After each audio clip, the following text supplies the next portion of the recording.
Hello, welcome to the Friday night edition of End the Simpademic. This is your host, Danny DeVito. I am here to, as many of you know, one of my favorite YouTube content creators is the Levi Nick's channel. I will post a link to it in the description below. But there's one thing that he recently posted I'm going to have to take a disagreement to. And I do it very respectfully because I know that his intentions are genuine when he says this, but the facts on the ground are going to be a little different, at least in my experience. So here is what it is. Levi once said that men should just try to go out there and get the experience of approaching women and just to try it, and then just to learn how to handle the rejection, which is on paper a good practice. I get the mentality behind that. However, unfortunately, in my personal experience,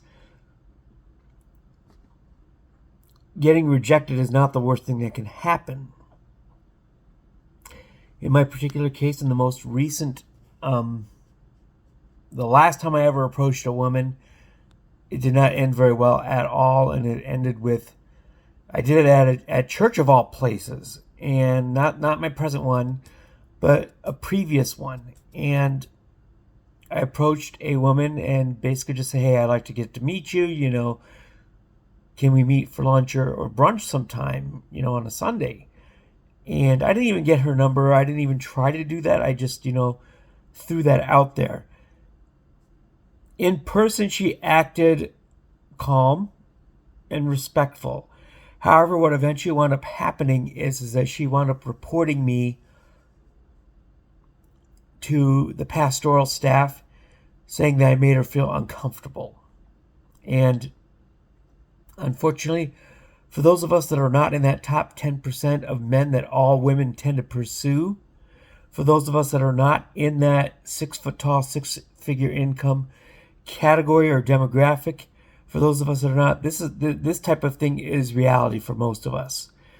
And it's probably happened to us, to some of us more than once, as far as, being either called creepy or reported or otherwise given a very harsh reaction.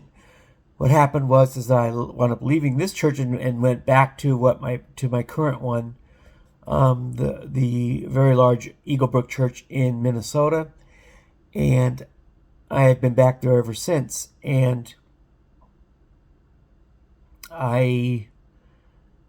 so therefore I feel like that particular advice from Levi is not the best, because the worst that can happen to a man is not simple rejection. If it was, I wouldn't have a problem with it if it really went down that way, where it was just, a simple, I have a boyfriend, whatever. I'm good with that. My feelings are not very easily hurt. However, when it comes to being falsely accused of harassment or falsely accused of being creepy, that is just not something that I take very lightly, because it puts my very well-being, puts my reputation, puts my image, puts my even, it can even put your criminal record at risk if you get the wrong woman. And so I am going to tell anybody who has gotten this type of advice to just hold back, and in my particular case, allow God to take over and run the course. If she shows up in my life, that is awesome. I would, and if it's somebody who shares my values, if somebody who shares my thoughts, that's awesome. I would be a very happy man if the Lord would ever to give me that particular privilege. However, if not, I'm very content with living out the rest of my days on my own like this, because it's a peaceful, quiet life, and I enjoy it. And so, in my opinion, I can't lose either way. So there's that. There's also something else that he mentioned on his channel lately that I do agree with tremendously, and that is this. women who make a very high income are naturally very limited on what kind of a dating pool that they have. And I have a personal example. She's kind of come in and out of my life ever since high school. And she's the one that I've mentioned before who I had a crush on somebody else in my class. However, I found out, several years after high school that she had a liking towards me. And it didn't make any sense because she was a sophomore at the time. I was a freshman, and she was on the dance team. So on Friday nights, she'd be on the dance squad on the sidelines of Taylor High football games. And she went on to become a very successful PhD in computer science, research and development, computer company executive and wound up to go on to make well into six figures in the early 90s, which, I'm from the class of 89. So in the mid to late 90s, she was making around $200,000 a year.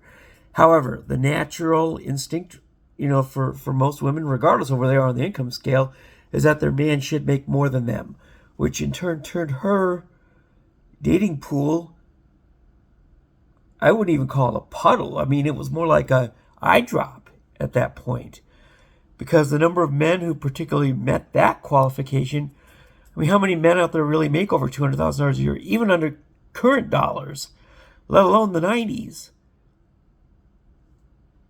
It's a microscopic. We're talking about less than 0.1%. And so she was out there hoping for somebody in that particular demographic. It explains why she's still single all these years later at age 54, and has never had any children. She caught up with me again recently on social media, and that is still the case. In fact, she's even taken a job in the public sector at a reduced salary back home in my hometown outside of Houston. And hopefully her pool's a little bit bigger now. I think you've got more men out there that are making over $80,000 as opposed to $200,000. But still, that's still a pretty limited pool. But I think it's a natural instinct for most women to want to have a man who at least makes more than them.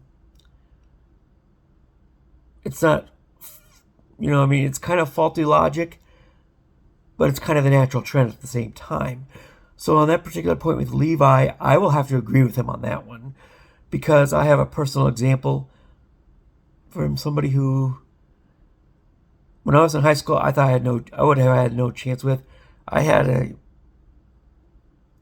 close interest in somebody else who was actually in my particular class as a freshman. And however, she had a boyfriend at the time. She had one the entire year. I held out and held out and held out.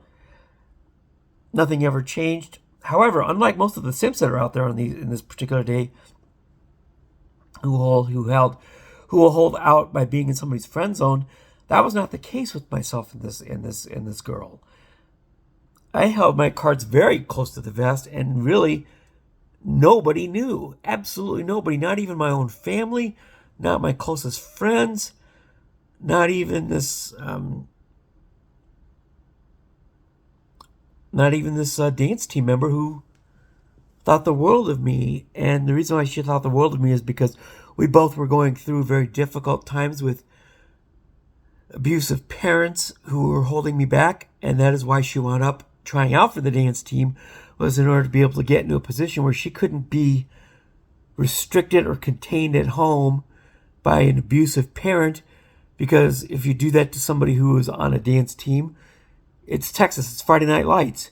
You do that to a child or to your daughter who is on a squad like that. You hold them and ground them at home. There's gonna be a riot squad on your door. It's gonna look like it's gonna look like that crowd in the Waterboy who was outside of the Waterboy, Bobby Boucher's house where he was where he's in the hospital with Mama, played by Kathy Bates, and they were trying to beg him to come out, and they're like, "Oh no, we suck again." It would have been that kind of a crowd outside of her house if her parents had tried to do such a thing and hold her back. My stepmother, unfortunately, I was not in that kind of a position. I actually went to the junior high field in Katy and tried to practice my way into being able to kick field goals so I could get myself into a similar position, because you couldn't ground the field goal kicker and expect there not to be retribution from the community because of the football culture in Texas. So anyway, those are my two particular points today, particularly regarding some of Levi's content lately. One I personally disagree with, and one I wholeheartedly do agree with. And so that is my thought on this one. Anyway, this is Danny DeVito with End the Simpademic. I wanted to express those two particular points tonight and leave it with that, but I will see you tomorrow. I will be working from home during the day tomorrow for my day job, so I'll probably see you guys sometime tomorrow night. And enjoy your Friday night. Don't do anything stupid. It's going to be below zero where I am, so doing anything stupid would involve getting drunk and going outside. Don't do that. But anyway, don't drink and drive. So anyway, guys, have a good night. See you tomorrow.